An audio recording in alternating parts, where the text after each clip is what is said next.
Doctor Deepak Singh, allied science specialist, medico science centre से। आज आपको एक टॉपिक डील कर रहे हैं गायनेकोलॉजी का, डिस्मेनोरिया।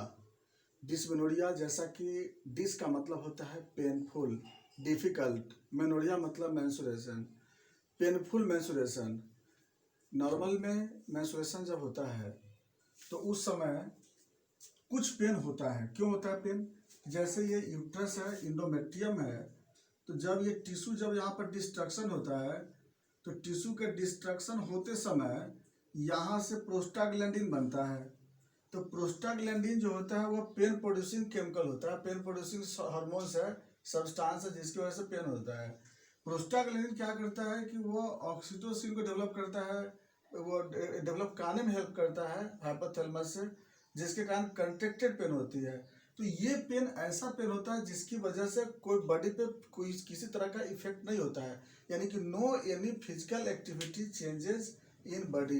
तो इसको हम लोग कभी भी हम लोग डिस्मेनोरिया नहीं बोलते हैं, ये तो नॉर्मल कंडीशन होता है। तो नॉर्मली इतना पेन होता है तो नॉर्मल इसमें कोई दिक्कत नहीं होती है। तो नॉर्मल में प्रोस्टाग्लैंडिन बनते रहता है, इसकी वजह से पेन होता है, लेकिन बॉडी के वर्क पे, फिजिकल वर्क पे, हेल्थ पे किसी भी तरह का इफेक्ट नहीं होता है, उसको हम लोग डिस्मेनोरिया नहीं बोलते हैं। लेकिन जब यही प्रोस्टाग्लैंडिन का एक्टिविटी ज़्यादा हो जाता है या फिर इस प्रोस्टाग्लैंडिन के साथ साथ कोई और भी केमिकल अगर ज़्यादा सिंथेसिस होने लगता है तो उस कंडीशन में, उस कंडीशन की वजह से बॉडी के हेल्थ पे इफेक्ट होने लगता है, हेल्थ डिटोरिएट होने लगता है, फिजिकल एक्टिविटी डिस्टर्ब हो जाती है, वर्क गड़बड़ा जाती है। इस कंडीशन को हम लोग डिस्मेनोरिया बोलते हैं। तो नॉर्मल जो पेन होती है वो तो नॉर्मल पेन बोलते हैं, लेकिन जिसकी वजह से बॉडी हेल्थ पे डिफेक्ट होती है तब हम लोग डिस्मेनोरिया बोलते हैं। तो अब हम क्या बताए थे आपको कि जब ये टिश्यू डिस्ट्रक्शन होती है तो टिश्यू डिस्ट्रक्शन के समय में यहाँ पे प्रोस्टाग्लैंडिन बनता है। तो यह प्रोस्टाग्लैंडिन का लेवल अगर ज़्यादा बढ़ जाता है या फिर इसके साथ साथ और कोई हार्मोन बनने लगता है तो उस कंडीशन को हम लोग बोलते हैं डिस्मेनोरिया बोलते हैं। अब इसको हम लोग देख लेते हैं हम लोग कि दो तरह का ये मिलता है और उसके अनुसार फिर हम लोग अलग अलग वाइड चलते हैं। एक होता है प्राइमरी डिस्मेनोरिया और एक है सेकेंडरी। अब हम लोग थोड़ा ध्यान देते जाएंगे हम लोग प्राइमरी किसको बोलते हैं और सेकेंडरी किसको बोलते हैं। प्राइमरी डिस्मेनोरिया जो बिलो 25 ईयर्स में डेवलप मिलता है जनरली। तो जब वह 25 ईयर्स से पहले मिलता है, अनमैरिड में मिलता है 25 ईयर्स, या उसको बोलेंगे अनमैरिड, इसमें जब मिलता है उसको बोलते हैं प्राइमरी। दूसरा जो होता है सेकेंडरी, वो मिलता है कब? ये एबव 25 ईयर्स, या बोलते हैं आफ्टर मैरिड मिलता है। दूसरा चीज कि इसमें क्या होता है कि जो प्राइमरी डिस्मेनोरिया होता है इसमें जो पेन जो होता है वो पेन के साथ साथ जो यूट्रस का जो मसल्स का जो कैरेक्टर होता है स्पाज्म जैसा होता है, इसलिए इसको हम लोग स्पाज्मोडिक भी बोलते हैं। स्पाज्मोडिक बोलते हैं, स्पाज्मोडिक डिस्मेनोरिया। और इसमें क्या होता है, चूंकि इसमें ज़्यादा इन्फेक्शन की चांसेज होती है, इसमें ब्लड सर्कुलेशन ज़्यादा रहता है इसमें, इसलिए इसको कंजेस्टिव बोलते हैं, कंजेस्टिव। तो अब हम लोग को ये समझ में आ रही है कि इस तरह से अब इसी के कारण हम लोग अब इटियोलॉजी में समझेंगे। तो प्राइमरी डिस्मेनोरिया के जो कारण होती है, जिसका ज़्यादातर कारण जो होता है ब्लड सर्कुलेशन के डिमिनिश करने से या किसी हार्मोनल के इम्बैलेंस होने के कारण होता है ज़्यादातर, जिसका कि सबसे बड़ा इसका जो कॉज पता नहीं चलता है। प्राइमरी डिस्मेनोरिया का इटियोलॉजी पता नहीं चलता है कि क्या हुआ होगा, क्यों हुआ है, इसमें किस वजह से डेवलप हुआ है। तो प्राइमरी डिस्मेनोरिया का इटियोलॉजी अननोन है, इडियोपैथिक है। फिर भी कुछ कॉज मिलता है, जैसे पोजीशन यूट्रस का चेंज हो जाना और दूसरा पॉलीसिस्टिक ओवेरियन की वजह से। इस दो कंडीशन इसमें ज़्यादा मिलता है, और प्री मेंस्ट्रुअल टेंशन की वजह से, प्री मेंस्ट्रुअल स्ट्रेस की वजह से, या फिर टिश्यू डेब्रिस की वजह से। तो प्राइमरी डिस्मेनोरिया का मेन कॉज यही आता है। सेकेंडरी डिस्मेनोरिया का जो मेन कॉज होता है उसका है मेन इन्फेक्शन है। कोई भी इन्फेक्शन, चाहे वो क्लेमाइडिया का इन्फेक्शन है, गोनोकोकल का इन्फेक्शन है, स्टेफाइलोकोकस का इन्फेक्शन है, गार्डेनिला वेजालिस का इन्फेक्शन है, किसी भी तरह का इन्फेक्शन की वजह से वह आ सकता है। अलग जो कॉज आता है उसमें जो सेकेंडरी डिस्मेनोरिया का जो कॉज आता है, चाहे वह फिर यूट्राइन फाइब्रॉइड है या फिर सर्वाइकल मास है, सर्वाइकल पॉलिप है, तो उसके कारण जनरली कंजेस्टिव डिस्मेनोरिया देखने को मिलता है। तो स्पाज्मोडिक डिस्मेनोरिया का जो कॉज है उसमें ज़्यादा कॉज होता है वह अननोन रहता है, समझ में नहीं आता कि क्यों हुआ है, क्यों। जैसे मान लीजिए सपोज दैट ब्लड सप्लाई, जैसे ये मसल्स है, इसी से जो है ना ब्लड सप्लाई इधर आती है, आर्टरी आती है, यूट्राइन आर्टरी तक ब्लड सप्लाई होती है। तो अगर बाय द वे ये स्पाज्म हो जाता है, तो स्पाज्म होगा तो क्या होगा, ब्लड सप्लाई को रोक देगा, ब्लड सप्लाई रोकेगा तो इस्केमिया डेवलप करेगा ज़्यादा, और जहाँ यहाँ पर इस्केमिया डेवलप करेगा तो उस केस में क्या होगा, यहाँ पर जो पैराक्राइन हार्मोन है, प्रोस्टाग्लैंडिन है, वह हार्मोन यहाँ पर क्या होने लगेगी, ज़्यादा रिलीज होने लगती है।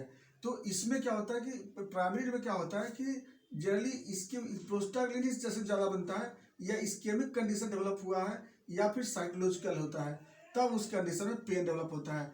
सेकेंडरी में क्या होता है कि यहाँ प्रोस्टाग्लैंडिन के वजह के साथ साथ ब्रेडिकाइनिन बनता है, इंटरल्यूकिन बनता है, याद रखना होगा, यहाँ पे ब्रेडिकाइनिन बनता है, इंटरल्यूकिन बनने लगता है, जिसके कारण यहाँ पे जो पेन जो होता है वो कंजेशन की वजह से होता है। तो इसकी वजह से क्या होता है, इसमें क्या होता है प्राइमरी में कि ब्लड सर्कुलेशन डिमिनिश कर जाता है, जो कि सेकेंडरी में यहाँ ब्लड सर्कुलेशन ज़्यादा हो जाता है या कंजेशन हो जाता है। जो सेकेंडरी में यहाँ तक कि बल्कि भी देखने को मिल जाता है, सेकेंडरी में ज़्यादा मोटा भी इसमें हो सकता है।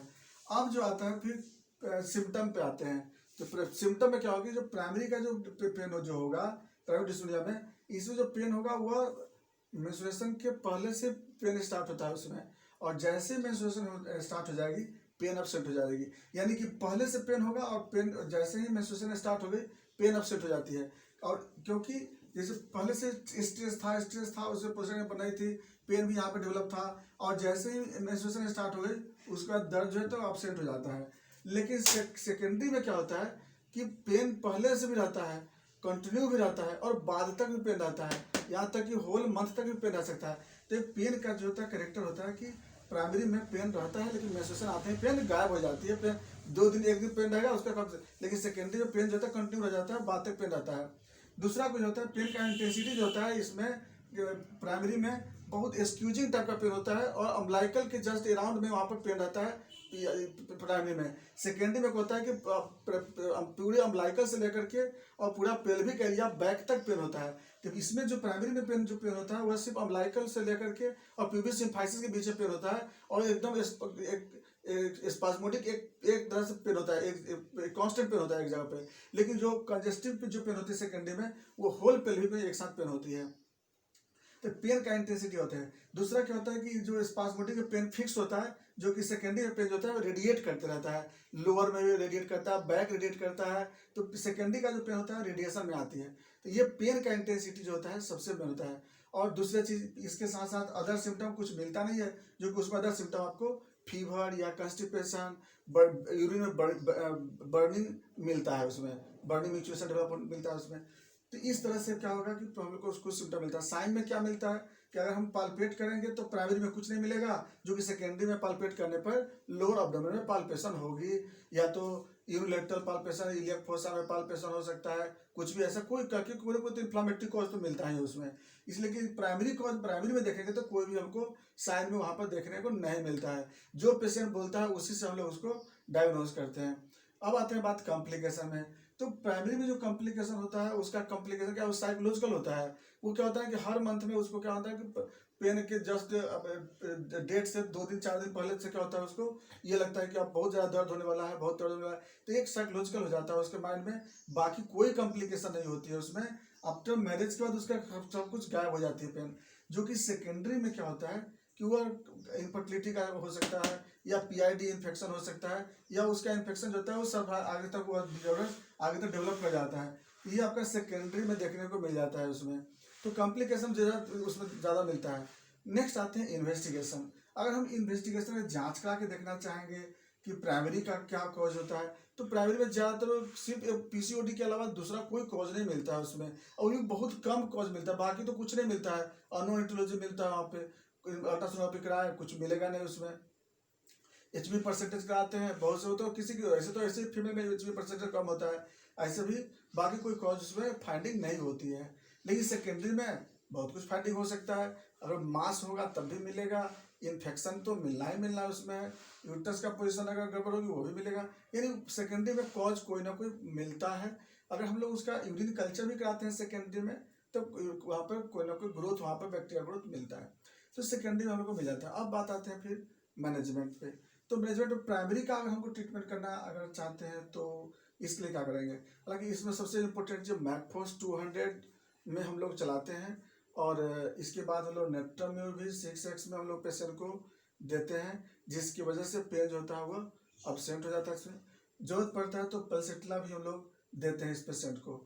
सेकेंडरी जो डिस्मेनोरिया होती है उसके लिए सिमिसिफ्यूजा, एक्टियारोसमोसा जो देता है। ऐसे इसमें भी हम लोग सिमिसिफ्यूजा दे सकते हैं, कब? जब पीसीओडी का केस अगर होता है तब।